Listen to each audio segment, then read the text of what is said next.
Assalamualaikum warahmatullahi wabarakatuh dan salam sejahtera. Saya Muhammad Mifzal bin Muhammad Noh. Video ini adalah salah satu tugasan individu bagi kursus BSS 3203 Prosa Melayu di bawah bimbingan Prof. Madya Dr. Norazimah binti Zakaria. Tugasan 2 yang diambil daripada teks Sulalatus Salatin. Dengan ini mempersembahkan pertarungan Hang Tuah dengan Hang Jebat. 3,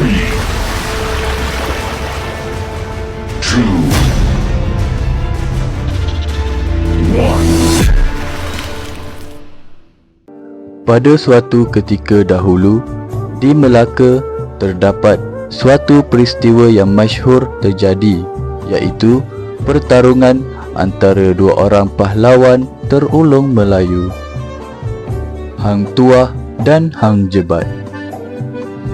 Peristiwa ini terjadi apabila Hang Jebat mengetahui tentang kematian sahabatnya Hang Tuah. Beliau menuntut bela di atas kematian Tuah dengan mengamuk menentang Sultan dan mengkucar-kacirkan istana Sultan. Hang Jebat telah berzina dengan dayang Sultan dan telah berhasrat untuk menguasai istana Melaka pada ketika itu. Hal ini menyebabkan Sultan menjadi masyghul dan terpaksa melarikan diri bersama-sama permaisuri baginda. Di samping itu, Hang Jebat sedang bebas bermaharajalela di istana Melaka setelah amukannya berjaya menakutkan Sultan Melaka. Sultan Mansur Shah berasa seolah-olah baginda kehilangan kerajaan baginda selepas peristiwa tersebut berlaku. Baginda mula terkenangkan Hang Tuah yang dianggap hanya seorang insan yang mampu menghalang porak-peranda yang dilakukan oleh Hang Jebat. Mendengar luahan dari Sultan Mansur Shah, akhirnya Seri Naradiraja menyampaikan cerita yang sebenar.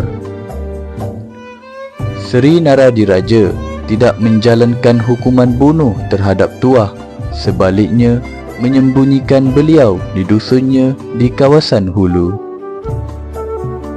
Setelah mendengar perkhabaran itu, Sultan Mansur Shah berasa sangat gembira dan menitahkan agar Tuah segera dibawa menghadap baginda. Hang Tuah pun dibawa oleh Seri Naradiraja untuk menghadap baginda Sultan. Sultan telah mengampunkan Hang Tuah dan menitahkan beliau untuk segera membunuh Hang Jebat yang menderhaka. Hang Tuah yang sememangnya setia dengan senang hati menerima titah tersebut. Sultan Mansur Shah telah mengkurniakan Tuah keris miliknya untuk kegunaan Tuah bagi menyingkirkan Hang Jebat. Setibanya Hang Tuah di istana Sultan, maka terjadinya pertikaman antara Tuah dan Jebat. Pertikaman tersebut berlaku dengan sengitnya. Sepanjang pertikaman tersebut, keris milik Tuah sering terlekat di dinding istana. Namun, Jebat selalu memberi peluang untuk Tuah mencabutnya semula. Walau bagaimanapun, apabila tiba giliran keris Hang Jebat tersangkut di dinding, Hang Tuah terus menikam Jebat tanpa memberi peluang kepada Jebat mencabut kerisnya semula. "Aku tidak perlu setia kepada pengkhianat," ucap Tuah kepada Hang Jebat. Akhirnya, Hang Tuah berjaya membunuh Hang Jebat. Perkhabaran kejayaan Tuah membunuh Jebat telah sampai kepada pengetahuan Sultan Mansur Shah. Beliau berasa gembira kerana Tuah berjaya membasuh arang di muka baginda. Disebabkan kejayaan Hang Tuah itu, beliau telah dikurniakan gelaran Laksamana oleh Sultan Mansur Shah dan sekaligus menjadi penjaga keselamatan kerajaan Melaka.